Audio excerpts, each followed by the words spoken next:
Bonjour Julia et bienvenue. Bienvenue dans ce podcast. On est réunis ensemble aujourd'hui. Je suis très contente que tu sois là. Je suis ravie, Amandine. Merci beaucoup. Merci pour cette invitation.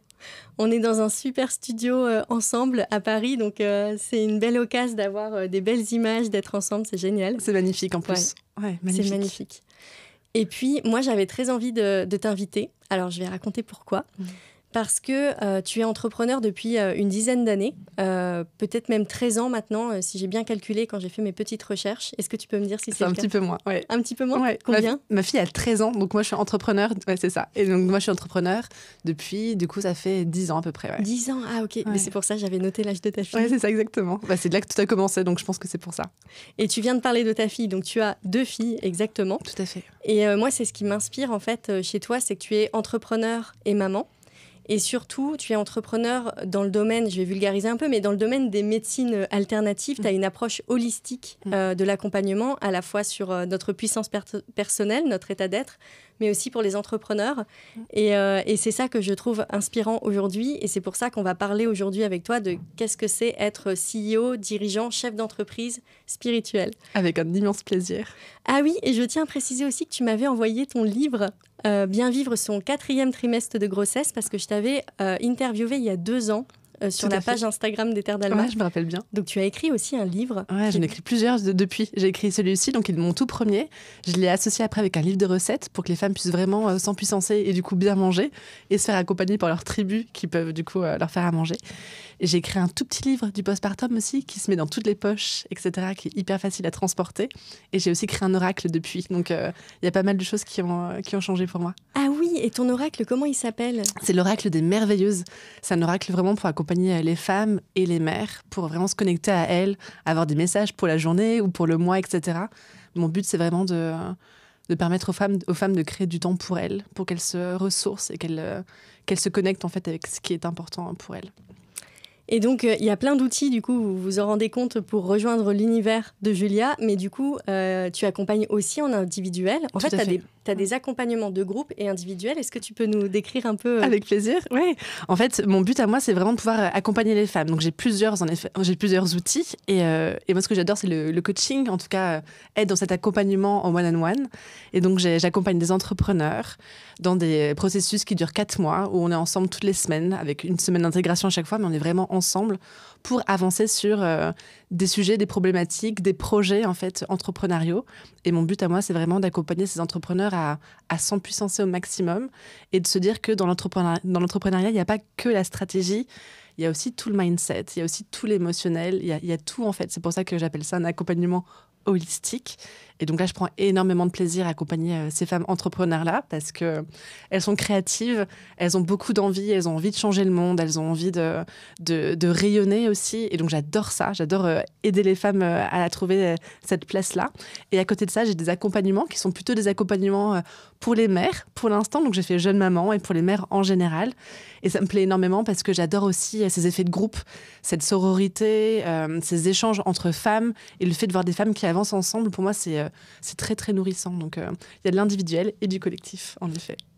Et je pense que du coup, là, toutes les personnes qui nous écoutent, vous compreniez mieux pourquoi j'ai invité Julia, pourquoi je t'ai invitée. Parce que, en fait, je trouve que tu es une créatrice incroyable. Moi, c'est ça qui me touche. Je te l'ai dit avant qu'on commence l'échange. Ouais. J'adore les personnes qui proposent leur trésor au monde et qui sont dans l'action. Je pense qu'il y a, chez moi, tu vois, il y a une part que ça nourrit où je me dis... ça y est, le changement, il est possible. On y est dans ce nouveau monde que je rêve tant depuis toute petite, tu vois.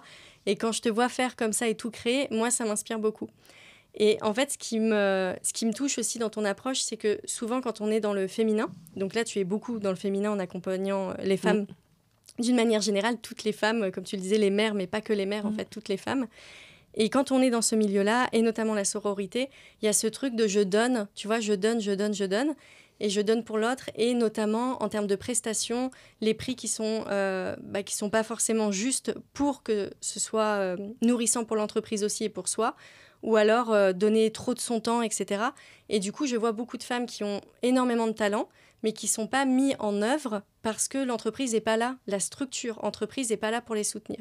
Et toi, tu as une structure entreprise, et c'est ça que je trouvais intéressant, c'est de montrer que bah en fait, tu n'es pas devenue, je vais caricaturer, mais parce qu'il y a une part de nous à l'intérieur qui peut penser ça, tu n'es pas devenue une connasse parce que tu es une chef d'entreprise. Mon Dieu, non. Non, il ne faut pas. Au contraire, en fait, tu as sublimé tous tes talents et qui tu es parce que l'entreprise est là aujourd'hui pour te soutenir. Et c'est ça dont j'ai envie de parler avec toi. Et tu as soulevé un autre point tout à l'heure, tu as dit que quand tu as accompagné, il y avait des semaines d'intégration. Ouais. Et moi, j'adore ça. Et le fait de... Je mets des semaines d'intégration aussi, mais tu vois, tu m'as parlé aussi avant qu'on démarre le podcast de trouver son juste rythme. Et on va parler de tout ça aujourd'hui dans le podcast, de comment on part de son rythme pour créer son entreprise. Mais avant de revenir sur ces sujets, est-ce que tu peux nous raconter un peu ton parcours depuis une dizaine d'années? Ouais, avec plaisir. Donc moi, il y a 13 ans, j'étais dans le marketing, j'étais dans les cosmétiques et en fait, je suis tombée enceinte de ma première fille, Léonie. Et en fait, c'est ça qui a tout changé pour moi parce que j'ai eu une grossesse vraiment fabuleuse où j'ai découvert la naturopathie, notamment l'acupuncture, l'ostéopathie, le yoga, enfin bref, tous ces trucs-là, les smoothies verts, c'était à ce moment-là que j'ai découvert tout ça. Et en fait, après mon accouchement, j'ai un accouchement absolument extraordinaire qui m'a connectée avec des choses beaucoup plus grandes que moi. Et je me suis rendu compte que j'avais besoin de trouver un métier ensuite qui ait du sens. Parce que, quand on accouche, pendant notre matrescence, quand on est sur notre chemin pour devenir mère, il se passe plein de choses. On a des bouleversements physiques, émotionnel et identitaire. Et moi, identitaire, ça s'est vraiment mis au niveau de mon travail. J'avais besoin d'avoir un métier qui ait du sens. Donc, ce que je faisais, c'était vraiment très chouette. Je gagnais vraiment beaucoup d'argent pour l'âge que j'avais en plus. Et c'était vraiment très fun. Mais ça n'avait pas un sens vraiment profond pour moi. Donc, j'ai commencé à partir à la découverte de ce qui pourrait vraiment me plaire et de ce qui me nourrirait moi et mon âme. Et en 2012, j'ai fait un voyage à Bali où je me suis vraiment rencontrée. Je me suis rencontrée moi, et puis j'ai rencontré des personnes extraordinaires qui, en fait, ont déclenché en fait, des choses chez moi. Elles m'ont activée, en fait. C'est comme si, tu vois, j'avais reçu des codes et que j'étais activée, que j'avais changé de fréquence. Et quand je suis revenue, en fait, j'ai posé ma rupture conventionnelle, je pense 1 mois après, quelque chose comme ça. Et je me suis inscrite dans une école de naturopathie et d'acupuncture traditionnelle parce que je me suis vue clairement en train d'accompagner des femmes à s'empuissancer. Et donc, en 2012, je commence du coup mes études, donc 2 ans pour la naturo et 4 ans pour l'acupuncture traditionnelle. Et j'ai commencé à pratiquer du coup en cabinet. J'ai commencé à toucher à différentes choses, aux plantes. Enfin, c'est vraiment un univers que je trouve vraiment passionnant. Et au fur et à mesure, je me suis rendu compte qu'il y avait des énormes besoins en fait dans le monde, notamment pour empuissancer les femmes, et que ça pouvait commencer dès la maternité. Et que dans le monde dans lequel on vit, dans notre société patriarcale, la femme a une place toute particulière, à savoir la place de la mère sacrificielle, que l'on retrouve dans de nombreux domaines. Et tu en parlais juste avant là sur l'entrepreneuriat, où tu vois, où on donne. Et en fait, il y a quand même beaucoup de femmes qui pensent que c'est la seule voie possible. Et je me suis rendu compte que c'était vraiment très injuste. Et donc, c'est pour ça que j'ai voulu écrire ce bouquin-là. C'était déjà pour montrer aux femmes qu'il y avait plein de moyens pour elles d'être en santé, de prendre soin de leurs émotions, de communiquer d'une meilleure manière avec leur partenaire. Et en fait, de commencer à demander de l'aide, d'avoir une tribu autour pour pouvoir déléguer des choses, quoi. Et donc, j'avance comme ça au fur et à mesure et je me rends compte que ce qui me plaît, c'est m'occuper de l'émotionnel, aider les femmes justement à se transformer en profondeur. Donc, au fur et à mesure, j'ai pu acquérir différents outils comme l'EFT, par exemple. J'ai fait une formation aussi en outils chamaniques. Je suis praticienne chamanique et ça, c'est quelque chose qui me nourrit vraiment en profondeur. Et ça me permet d'être connectée avec le grand tout, avec l'univers tout entier. Et en même temps, je garde beaucoup mes pieds sur terre.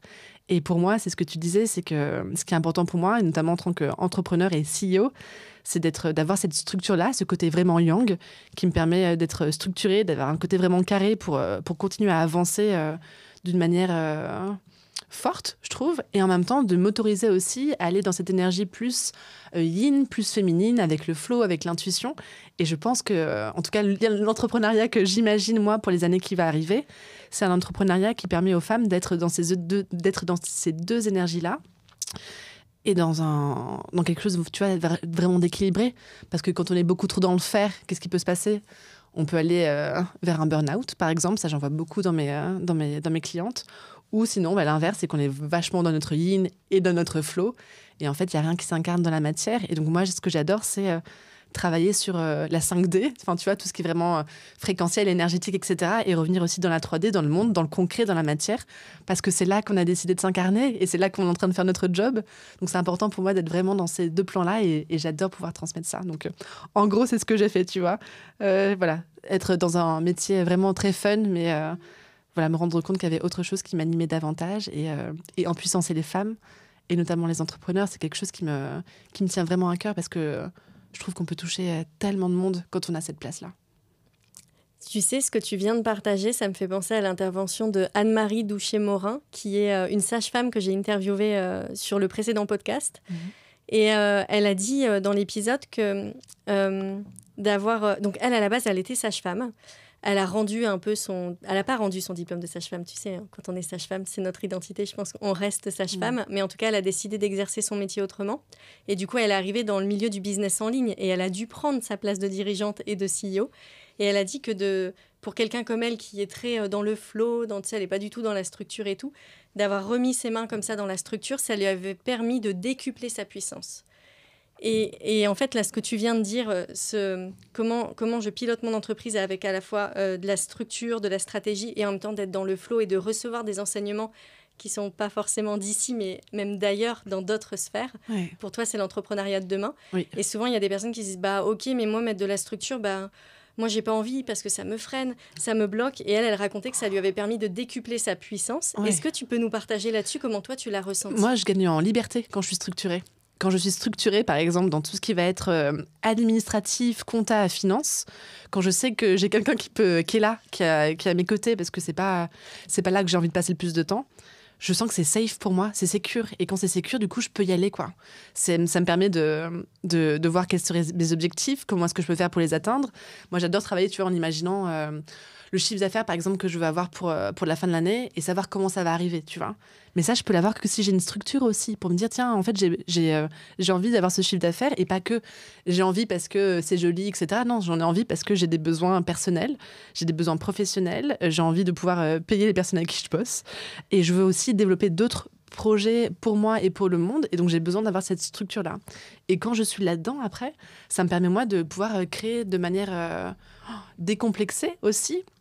Et de me dire que je peux créer des produits aussi qui ont différents prix, que je peux mettre des choses qui sont accessibles à toutes et des produits qui sont accessibles à moins de monde aussi. Et ça me permet d'avoir une diversité aussi au niveau de mes offres qui me donne à moi un sentiment de complétude aussi dans mon envie d'aider les femmes, tu vois. Et comme ça, potentiellement, ça peut plaire aussi à beaucoup de monde et des personnes peuvent aller utiliser certains de mes outils pour continuer à avancer sur leur chemin jusqu'au moment où elles seront prêtes pour passer à l'étape supérieure ou à un accompagnement plus intense avec moi, par exemple. Donc moi, je trouve que la structure, en fait, ça donne aussi beaucoup de liberté. Moi, je sais que ça me détend, tu vois, ça me fait respirer davantage. Et moi, je vois ça aussi chez moi et je vois à quel point, tu vois, par exemple, j'accompagne une personne en ce moment. Ouais. Et en fait, en étant accompagnée par moi, elle est venue me chercher exprès pour remettre de la structure. Et je vois tous les blocages intérieurs, tu vois. Il y a vraiment c'est la guérison du patriarcat et du masculin blessé pour revenir dans un masculin sain. Ouais. Mais donc, du coup, il y a des blocages et il y a des guérisons qui se font.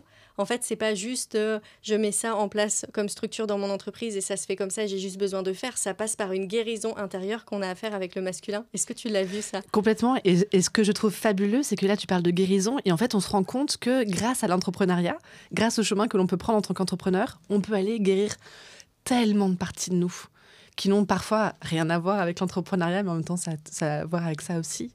Et donc, on peut faire un travail extraordinaire aussi de connaissance de soi, de connexion à soi aussi, justement en menant des projets entrepreneuriaux. Donc ça, moi, je trouve ça vraiment super riche. Super riche. C'est un magnifique outil de découverte. Oui, exactement. Et j'ai vu dernièrement, tu as sorti un tout nouveau programme qui s'appelle Cyclique et Souveraine.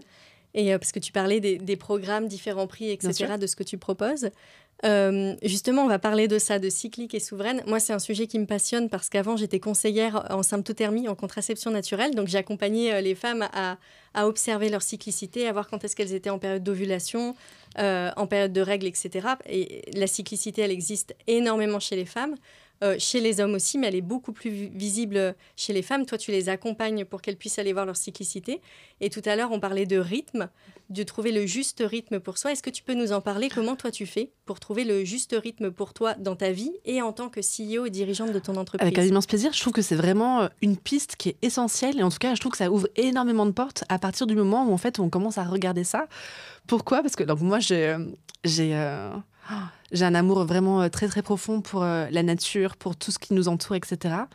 Et en fait, je trouve ma puissance personnelle aussi en me rendant compte de ce que la nature a à m'apprendre.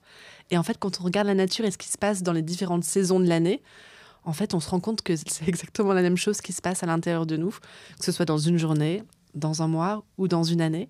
Et moi, le fait d'avoir vraiment compris comment je fonctionnais et de mieux comprendre mon cycle, ça me permet de pas du tout culpabiliser quand quand j'ai absolument aucune envie d'être en contact avec l'extérieur et que j'ai juste envie d'être tranquille chez moi et d'écouter de la musique, de rentrer à l'intérieur, etc. Ça me permet justement de pouvoir avoir accès à tout ça d'une manière souveraine et empuissante et pas de me donner des petits coups de fouet en me disant ah là, je suis vraiment trop nulle, je suis une grosse flemmarde, etc. Donc, quand on regarde pour aller plus dans le détail, quand on regarde ce qui se passe à l'extérieur, par exemple les différentes saisons, quand tu penses à l'hiver, par exemple, il se passe pas grand-chose à l'extérieur et pourtant il se passe plein de choses en dessous dans la terre. Et en tant qu'entrepreneur, parfois, c'est la même chose. Quand on est dans notre hiver, ça peut être au mois de janvier, par exemple, pour moi. C'est typiquement mon hiver à moi, entrepreneurial, c'est au mois de janvier, où j'ai pas du tout envie de faire de lancement, j'ai pas du tout envie d'être en rapport avec le monde. Je veux juste être là pour moi, peut-être apprendre de nouvelles choses, faire des formations, par exemple. C'est un mois qui est vraiment génial pour moi.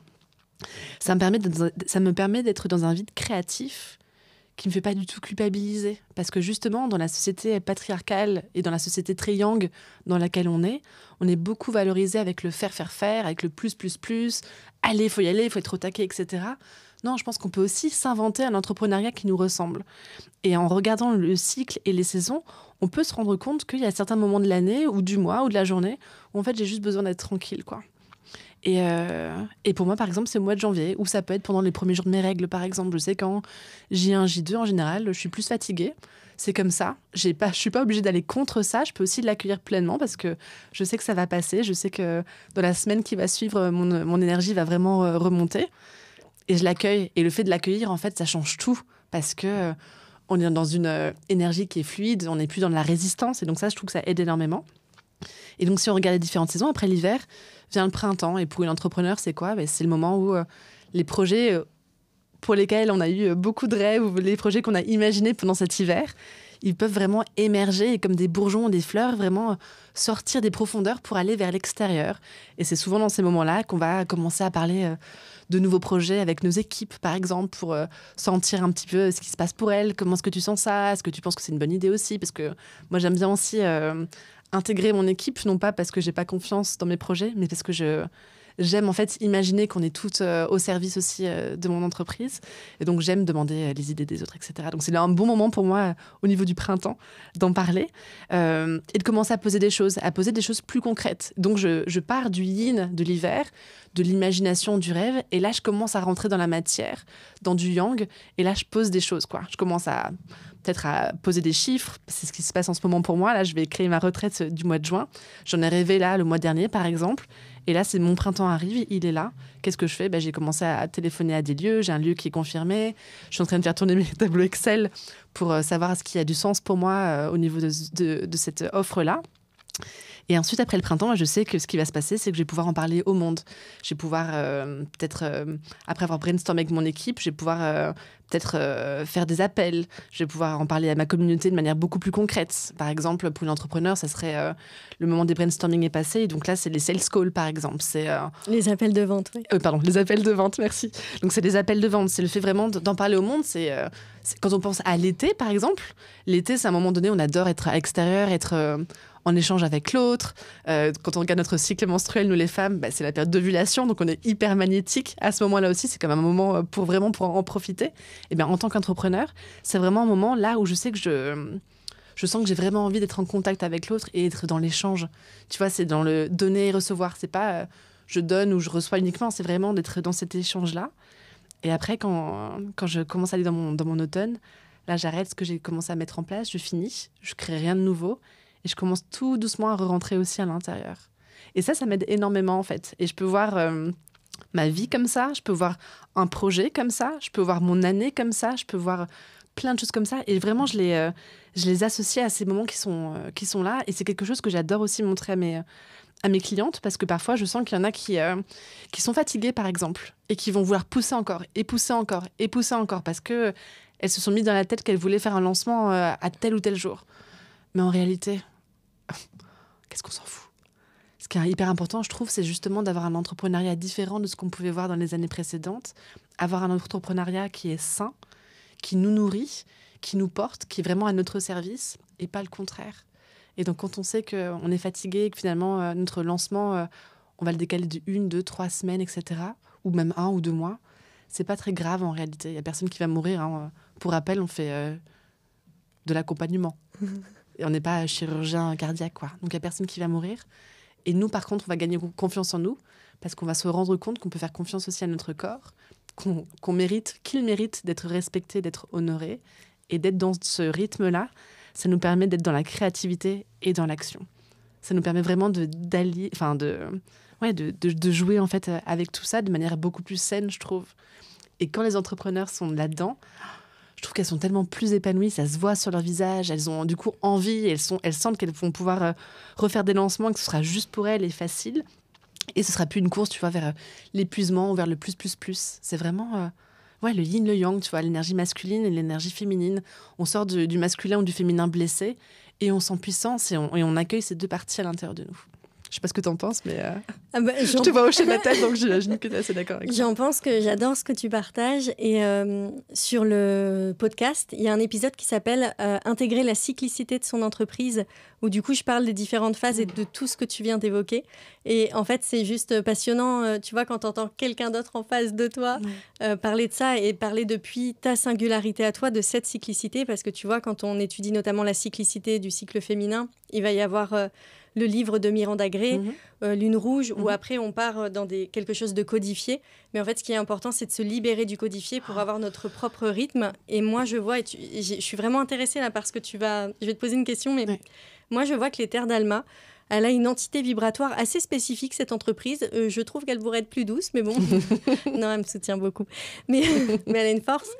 Et son cycle est de 4 mois, donc je le trouve très court, tu vois. Je vois que je repasse par des phases d'hiver tous les 4 mois. Est-ce que toi, tu perçois ton entreprise, elle s'appelle Julia Simon, ton entreprise? Non, elle s'appelle Empower. Ah, elle s'appelle Empower. Ouais. Coucou Empower. Est-ce que tu perçois sa cyclicité à elle? Est-ce que tu peux nous en parler un peu de son identité vibratoire? Moi, je pense que, ce que je ressens en tout cas d'elle, c'est qu'elle a une cyclicité vraiment globale de 1 année. Tu vois, je ressens que je passe vraiment par les mêmes stades à tous les mois de janvier. Tu vois, pour nous, c'est vraiment dans l'entreprise, c'est vraiment l'hiver à ce moment-là, quoi. C'est vraiment son hiver à ce moment-là. Et après, elle peut avoir des phases, tu vois, où elle ressent que c'est OK pour moi d'y aller. Moi, je sais que Empower, elle a besoin en tout cas, ce que j'ai reçu d'elle il y a quelques mois de ça, c'est qu'elle avait besoin justement d'avoir plus de structure, tu vois. C'est pour ça que j'essaie vraiment de revenir là-dedans et de lui donner du coup ce yang-là pour qu'elle puisse vraiment se sentir soutenue dans cette structure-là, que ce soit pas juste du flow, comme on le disait tout à l'heure. Mais elle a vraiment un cycle de 1 an. Et je me rends compte aussi que tous les nouveaux projets que j'ai, tu vois, ils vont arriver au bout d'1 an aussi. Et c'est vraiment dans cette période-là, entre le mois de janvier et mars, par exemple, où j'ai vraiment plein d'idées qui vont arriver à moi. Et après, du coup, j'ai 1 an pour les mettre en place. C'est un peu comme ça que ça se passe pour moi. Donc, c'est un peu plus long, tu vois. Et comment tu fais avec ton équipe pour piloter ça? Alors ça, c'est une super question. C'est pas toujours facile parce que suivant que les personnes avec lesquelles on travaille, il y a des changements de mentalité qui sont nécessaires en tout cas pour moi, pour être aussi dans mon énergie à moi et dans l'énergie de ma société.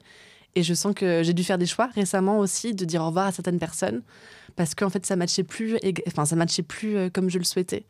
Parce que en tant qu'entrepreneur, j'ai besoin d'une structure, mais j'ai aussi besoin de liberté. Je sens que j'ai une grande créativité aussi, qui a besoin d'être soutenue. Et quand c'est trop fermé pour moi, quand c'est trop enfermant, je sens que je suffoque en fait. Et ça m'empêche de pouvoir créer des projets qui sont justes pour moi. Parce qu'en fait, j'ai besoin de savoir que je peux changer d'avis quand je veux, parce que je suis à la tête de ma boîte. Et ça demande d'avoir des conversations hyper courageuses parfois, et de dire au revoir à des personnes qui sont absolument géniales, mais avec qui, du coup, ça va plus matcher, parce que je sens que moi, j'ai besoin de quelque chose d'autre, et que l'autre personne, du coup, ça devient plus juste pour elle non plus, que de devoir faire des choses qui sont juste pour moi, et qui sont pas du tout dans son énergie à elle. Donc c'est challengeant parfois avec certaines personnes, et c'est beaucoup plus facile avec d'autres. Donc ça dépend vraiment des personnes avec qui on est. Mais ce qui est sûr, c'est que l'équipe avec laquelle on travaille est absolument essentielle, en tout cas pour moi, pour mon épanouissement personnel et dans l'épanouissement aussi d'Empower. Donc c'est toujours hyper important, je trouve, de sentir ces énergies-là aussi. Et puis parfois, en fait, ça s'explique pas vraiment. On sent des choses parce qu'on est des êtres aussi très subtils. Et puis des fois, on a des messages qui arrivent, on a de l'intuition sur certaines choses. Et puis on sent qu'on ne sait plus très juste. Et donc parfois, avec les blessures que j'ai moi et les guérisons que je fais, etc., je me rends compte que souvent, une des problématiques de ma vie, c'est d'oser dire au revoir à des gens. Pour plein de raisons, toi aussi, ok. Mais que je me rends compte que c'est possible de dire au revoir en le faisant avec le cœur. Et que plus je fais ça, et plus je m'entraîne en fait, et plus je deviens puissante aussi là-dedans. Et que c'est encore plus juste pour moi. Donc plus c'est juste, et plus c'est facile, et plus c'est fluide. Et mon slogan là, personnel, pour mon mantra pour 2023, c'est « Facilité et grâce ». Et j'ai vraiment envie d'être dans la facilité et dans la grâce. Et donc, au mois de janvier, j'ai pris plein de décisions personnelles et professionnelles, justement, pour rester dans cette énergie-là, parce que c'est vraiment avec ça que j'ai envie d'avancer.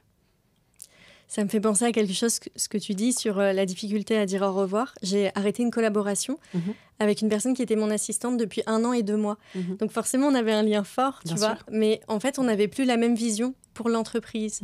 Or, c'est vrai que quand on est la CEO, c'est nous qui portons la vision de l'entreprise. Donc, il y avait quelque chose à réajuster. Et je devais retrouver une assistante entre-temps. Aujourd'hui, on est fin mars. Je n'ai toujours pas retrouvé une assistante. J'ai vu que j'avais bloqué. Et ça, c'est quelque chose que je vais pouvoir améliorer, tu vois, en tant que dirigeante. Mais j'avais bloqué. Je n'étais pas prête à faire venir quelqu'un d'autre. Je comprends. Et en fait, c'est fou, hein.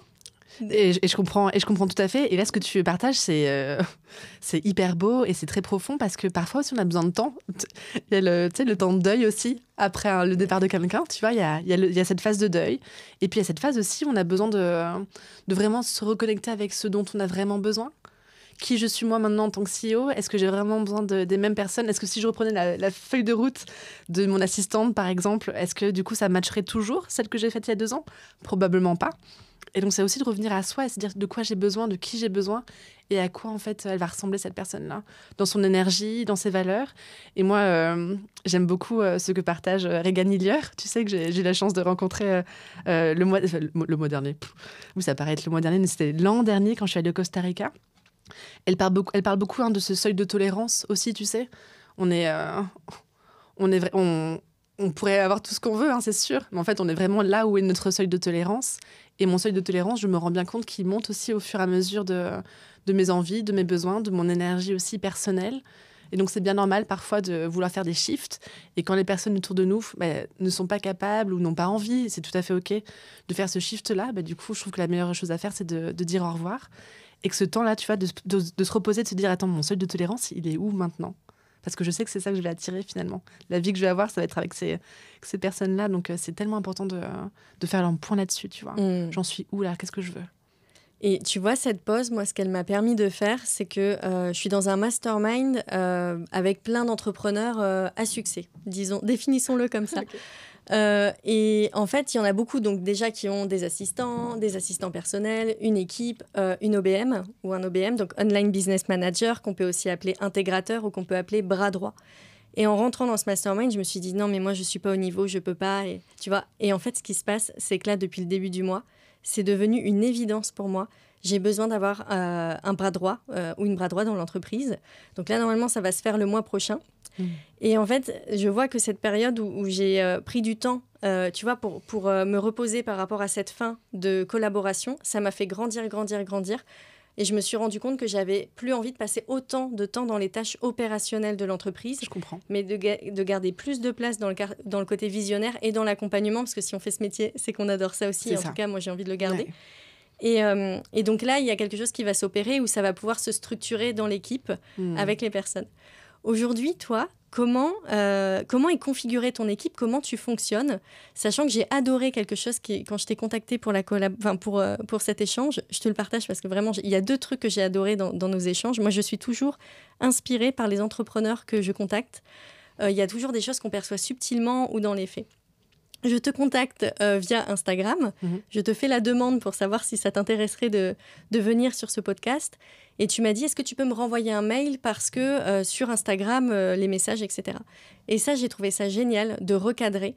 Parce que parfois, quand on a des messages qui tombent de partout, en fait, tu vois, ça peut nous disperser. Et là, tu as recadré l'échange pour que ce soit sur la boîte mail et que ton assistante, elle puisse être en copie pour voir l'information.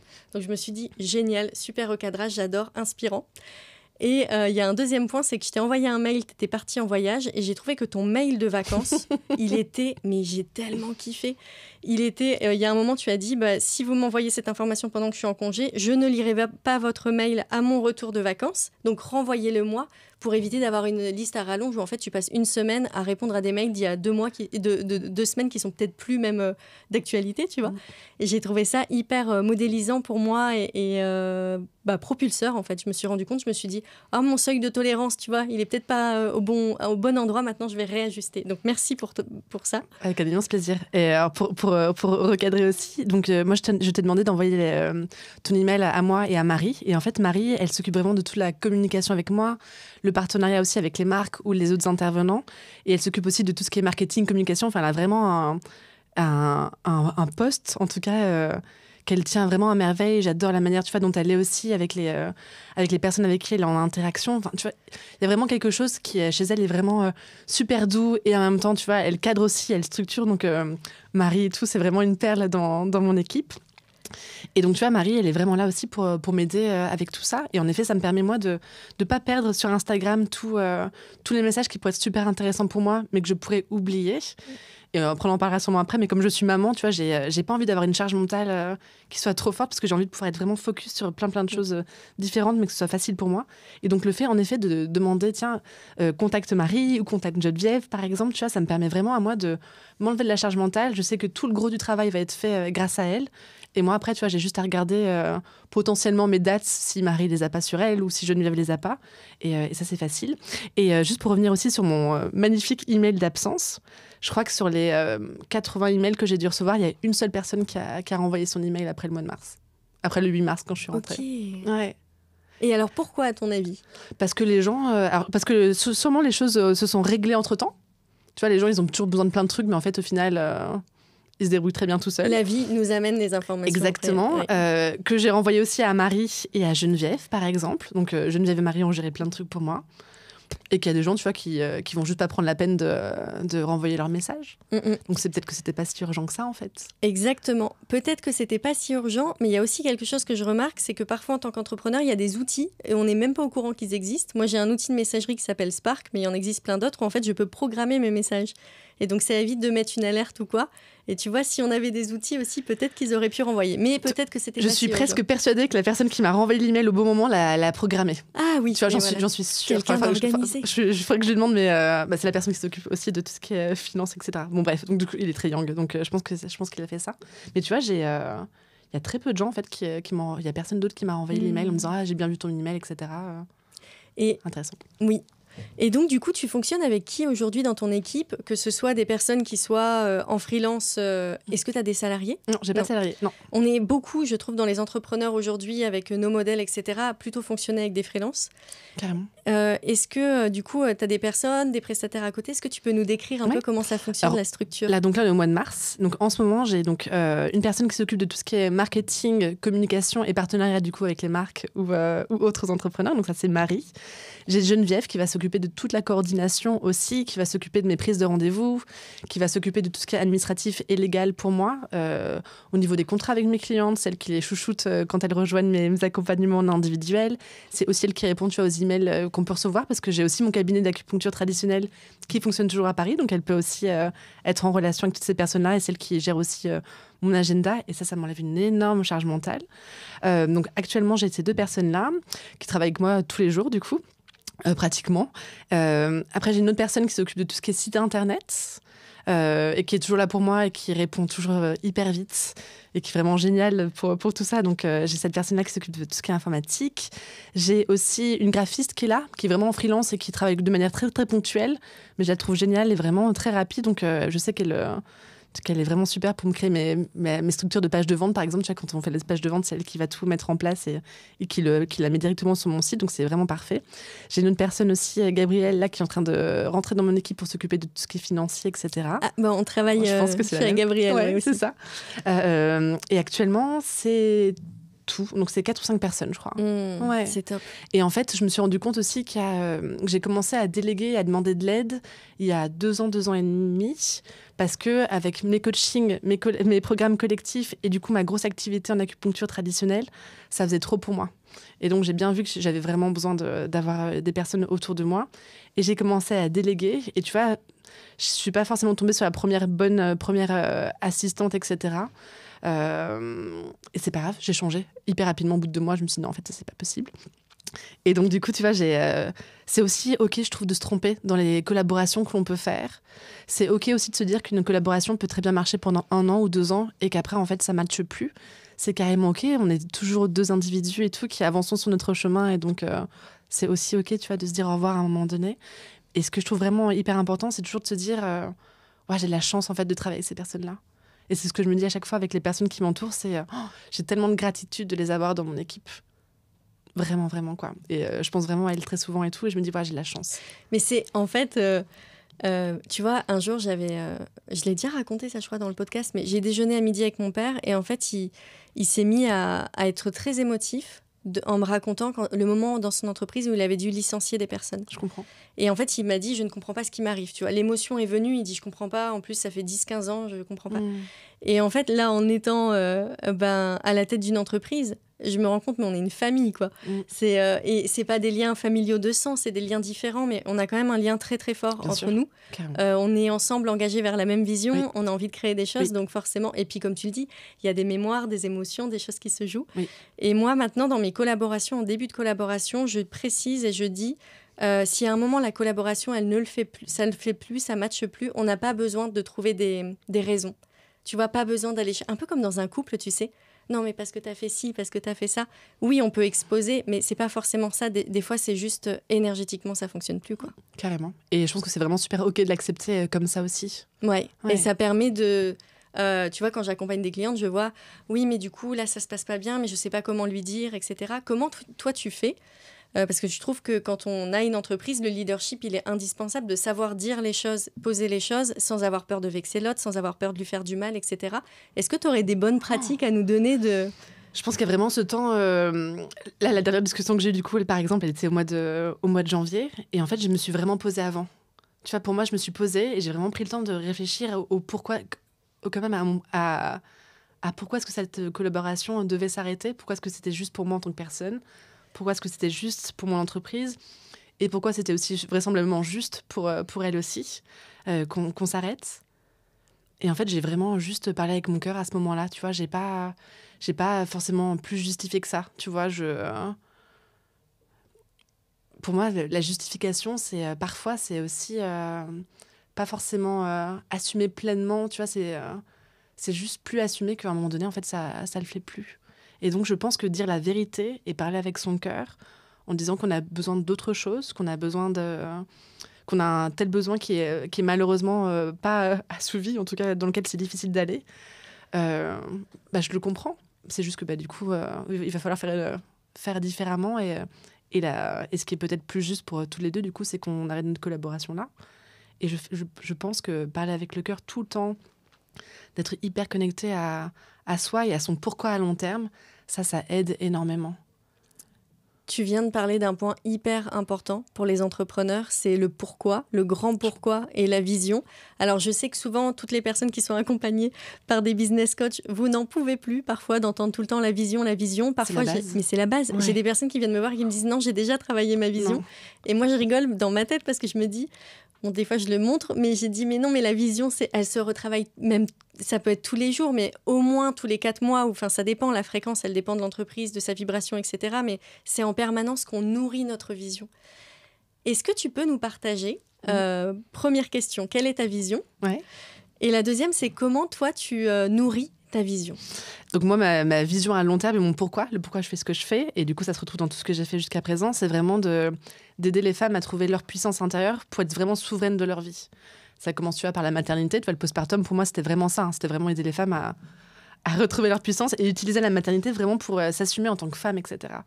Et en tant qu'entrepreneur, tu vois, je fais exactement la même chose. Mon truc à moi, c'est vraiment autour de la puissance. Et quand je prends une décision, je regarde si moi, je suis dans ma puissance. Si je ne suis pas dans ma puissance, du coup, c'est souvent avec ça que je suis activée. Hein. C'est là que la vie me challenge souvent. Et est-ce que je laisse la puissance à l'autre ou est-ce que je lui enlève sa puissance aussi ? Et c'est assez intéressant parce que dans le travail chamanique, notamment que j'ai pu faire, mon choix fondamental pour mon incarnation, a priori, c'est vraiment la puissance.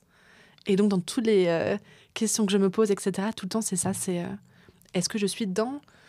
Est-ce que ça m'empêche d'y avoir accès ? Qu'est-ce qui se joue vraiment pour moi ? Et donc, dans mes collaborations, c'est la même chose. Dans mes projets, c'est la même chose. Est-ce que là, quand je crée cette retraite-là, c'est quoi ma vision ? Est-ce que j'arrive à poser cette vision de puissance ?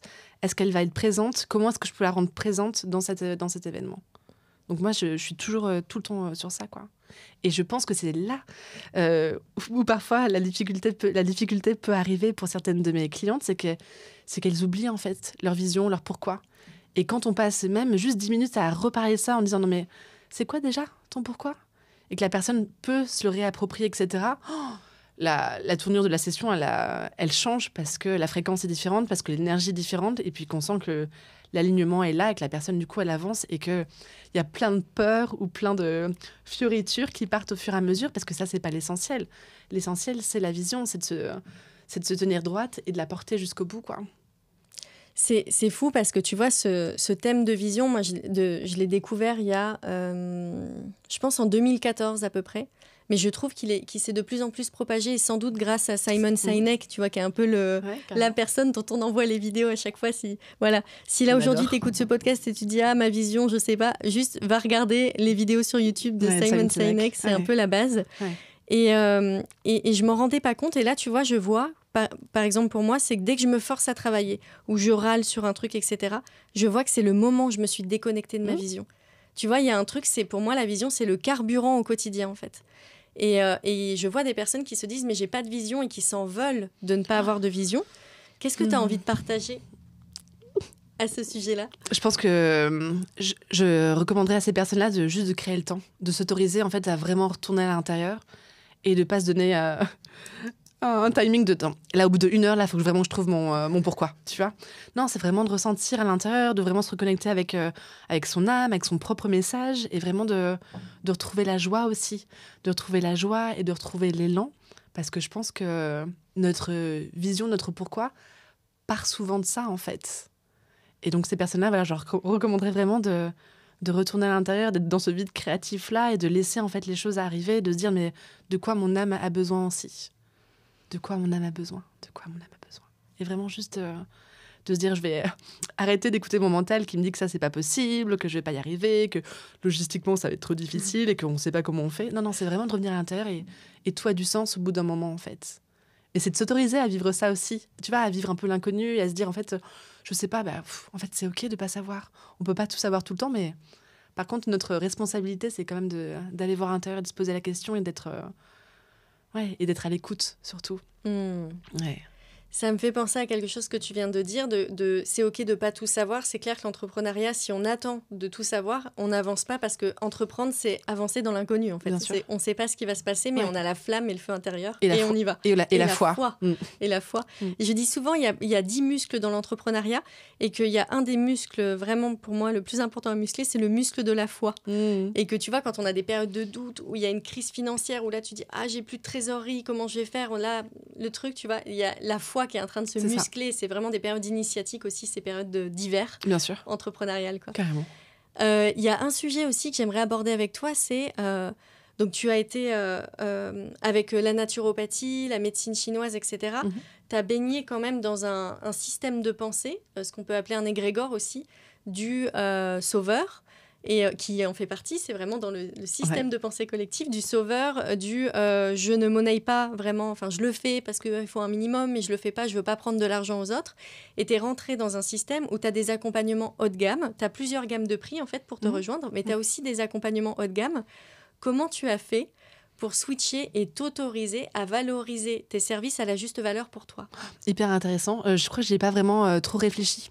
C'est venu comme quelque chose de très, très naturel pour moi, en fait. C'est une super question. Il n'y a pas eu de... Toi, tu n'as pas eu besoin de le travailler, d'aller le chercher. En fait, tu as vu ta valeur et tu t'es dit, non, mais c'est ça. J'ai vu... Alors, j'ai pas vu ma valeur à moi, j'ai vu la valeur de ce que j'apporte, la valeur des programmes que je propose aussi. J'ai aussi affiné, tu vois, mes accompagnements. Au début, mes accompagnements pour mes entrepreneurs, par exemple, étaient de, si je ne me trompe pas, 7 ou 8 séances. Et je me suis rendu compte qu'en fait, j'avais besoin d'en faire plus, que j'avais envie d'en faire plus parce que je trouve qu'il y a quelque chose qui switch au bout de la 6e et la 7e. Et du coup, j'avais envie d'aller plus loin. Donc, j'ai juste augmenté mon nombre de séances. Bah, du coup, mon prix, il a augmenté aussi. J'ai aussi vu quel était mon chiffre d'affaires, quelle était la TVA aussi que je reversais à l'État. Et je me suis dit que, ce que je gagnais moi et tout, en fait, était 20% inférieur à ce que je percevais en chiffre d'affaires. Donc, bien évidemment, en fait, je vais aussi augmenter mes tarifs par rapport à mes besoins personnels. Et donc, tu vois, il y a vraiment ce truc-là aussi, parfois, je trouve, de comprendre, ou en tout cas d'intégrer que l'entrepreneuriat, c'est pas juste se faire plaisir en faisant des offres qui nous plaisent, etc. C'est aussi d'être dans une réalité de la vie du quotidien. Moi, je suis maman, j'ai 2 filles. Du coup, j'ai besoin et j'ai envie d'assumer notre vie à toutes les 3 de manière sereine et safe, etc. Bah, ça me demande aussi de mettre des prix qui sont justes pour moi et pour ma vie et qui sont aussi justes pour mes clientes parce que je ne crois pas avoir jamais forcé personne à payer mes accompagnements, etc. Et que les personnes qui arrivent dans mes conteneurs et tout sont hyper contentes, quoi. Donc, c'est très, très juste. Et qu'elles sentent aussi la valeur, etc. Donc tu vois, il y a ces prix qui sont là. Et puis, il y a des prix qui sont plus accessibles aussi pour que plus de femmes puissent aussi en profiter et commencent à comprendre comment fonctionne, par exemple, leur cyclicité, tu vois. Parce que je trouve que c'est un beau point de départ. Et après, on fait tout notre cheminement. Mais oui, je pense que des fois, tu vois, quand je suis passée de 3 000 à 5 000 euros, par exemple, pour mes accompagnements, pour Expansion, qui est mon coaching en entrepreneurial, oui, je pense que j'ai dû me tapoter dessus quand même. Tu vois, j'ai dû faire un peu de FT dessus pour vraiment intégrer que c'était juste pour moi. Mais c'est vraiment mon prix. Et il n'y a pas un seul moment donné où je me suis dit, tiens, non, mais en fait, je vais le redescendre parce qu'il est vraiment trop élevé. Non, en fait, c'était un prix qui était vraiment juste pour moi. Donc, et donc, je l'assume vraiment complètement. Et donc, ce que tu viens de partager, c'est que tu as eu 2 process. Un, le plus important qui a été, tu as regardé concrètement quels étaient tes besoins financiers par rapport à tes envies de vie. Bien sûr. Et donc, ce qui était juste pour l'entreprise, pour payer les personnes avec qui tu travailles, ton rythme de vie, etc. Ouais. Et ensuite, il y a eu un petit processus énergétique avec, tu dis notamment l'EFT, donc du coup, qui est une technique pour réguler le flux énergétique dans son corps. Et donc, notamment, je pense qu'il travaille sur des mémoires pour débloquer des mémoires qui peuvent bloquer. Donc, des croyances, des croyances. Et donc, du coup, tu as eu essentiellement cette démarche-là. Ça, et puis je me suis aussi connectée, et j'ai fait un peu un autre travail, c'est que je me suis connectée à cette offre-là, et je lui ai demandé, mais à combien est-ce que tu veux être ? Parce qu'il y a ça aussi, on peut aussi travailler avec la 5D, on peut aussi aller dans d'autres dimensions, etc. Et je lui ai dit, je lui ai posé la question. Et je pense que si les entrepreneurs osaient poser davantage des questions à leur projet ou à leur entreprise pour mieux comprendre et tout ce qui se joue vraiment, je pense qu'il y aurait des projets qui seraient vachement plus justes pour elles, en fait. Le dialogue avec l'invisible, moi, je trouve qu'il est essentiel. Essentiel. Au sein d'Éternellement, on a un programme qui s'appelle Créer son offre signature. Et il y a une méditation où, en fait, le process, on va passer par différentes gammes de prix pour que la personne, elle puisse sentir intérieurement, elle se connecte à son offre. Tu vois, elle met son offre dans l'invisible devant elle. Et ensuite, elle fait monter la gamme de prix pour voir comment l'offre, elle monte en vibration. Ouais. Et c'est pas forcément de ce que j'ai vu, moi, quand j'accompagne. C'est pas plus je monte, plus l'offre, elle monte en vibration. Il y a un moment où le prix est dépassé et, en fait, c'est plus du tout dans la sphère vibratoire. C'est ça. Et c'est magique de travailler avec l'invisible. Ça me donne envie de te poser cette question. Donc là, tu viens de nous donner un exemple de quand tu peux dialoguer avec ton offre, avec ton entreprise. Ouais. Est-ce que tu peux nous partager comment tu pilotes ton entreprise depuis des espaces invisibles ? Ça veut dire que tu vas piloter ton entreprise depuis des espaces visibles, par exemple les flux financiers, combien tu as en trésorerie, ton nombre de clients, les stratégies, etc. Mais l'invisible, quand tu communiques avec ton entreprise, est-ce que tu as des exemples concrets à nous partager ? Ouais, déjà, je me pose. Tu sais, je fais vraiment le vide. Je pense qu'on est dans une société, tu sais, il y a beaucoup de bruit extérieur, donc je reviens vraiment à l'intérieur. Et puis, je fais ma magie personnelle. Tu vois, des fois, je peux utiliser aussi mon tambour parce que ça me permet d'écouter mon cœur et du coup, ça permet aussi de me connecter à elle. Et en fait, je pense qu'on peut aller dans des processus hyper simples, tu vois, où je me pose et je me connecte à elle et je lui demande, je pose juste des questions hyper basiques et concrètes. Il y a ce truc-là aussi, je trouve que parfois on s'empêche d'aller connecter avec l'invisible parce qu'on a l'impression que c'est hyper perché, que c'est hyper compliqué, etc. Et je pense que ça nous détourne justement de l'accès à tout ça. Je pense que ça peut être juste super simple, quoi. Tu te poses, tu fermes les yeux, tu te connectes avec ton cœur et tout à ta boîte ou à ton projet et tu lui poses des questions, quoi, tout simplement. Oui, et puis surtout, on a tous et toutes des manières différentes de voir. Donc, il y a des personnes qui vont voir à travers les odeurs, à travers des images, à travers des sons, à travers des mots. Et en fait, des fois, on se dit « Ah, mais moi, j'ai pas vu les mots ». Alors qu'en fait, on a perçu toutes les odeurs qu'une autre personne n'aurait pas du tout perçues. Donc, d'augmenter son canal sensitif. C'est ça. Moi, je sais. Tu vois, je sais. Ouais. Je sais. C'est beau. mais je sais, mais j'entends pas, je vois pas et tout. Donc, tu vois, il y a cette limite-là. J'aimerais tellement voir et tout. À combien je devrais faire ce prix? Et puis là, t'as le prix, tu sais, qui pourrait se balader au-dessus. Non, moi, j'ai pas ça. Mais du coup, c'est assez clair pour moi, c'est assez rapide. Tchouk. Ouais. Merci, Julia, avec un immense plaisir. pour tous ces partages. Ouais. On va bientôt terminer l'échange. Comment tu aurais envie de terminer? Est-ce que tu aurais envie de rajouter quelque chose, de synthétiser? Qu'est-ce que tu as envie de nous partager pour la fin? Moi, j'ai vraiment envie de rappeler aux femmes entrepreneurs qui ont décidé de se lancer sur ce chemin-là, que c'est un chemin absolument magnifique, qui parfois peut sembler difficile, etc., mais qu'elles ont vraiment tout déjà à l'intérieur pour pouvoir traverser tout ça.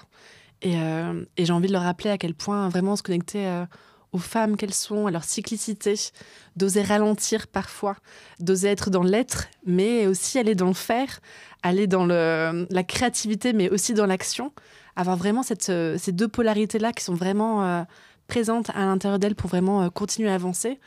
Moi, j'ai la sensation, et en tout cas, j'ai la croyance que c'est vers ça que l'entrepreneuriat veut nous amener maintenant, parce que c'est quelque chose qui est beaucoup plus juste, où on est plus à l'écoute de notre rythme personnel. Et quand on est dans notre rythme, j'ai l'impression que tout est beaucoup plus facile. Et donc, je souhaite à toutes tes auditrices beaucoup de fluidité et de grâce dans leur chemin et dans tous leurs projets qu'elles vont pouvoir lancer dans ces mois à venir. J'aime beaucoup ce que tu partages, et notamment le mot « grâce ». Il y a quelque chose de très lumineux, moi, qui me grandit dès que je l'entends. Donc, merci de le partager.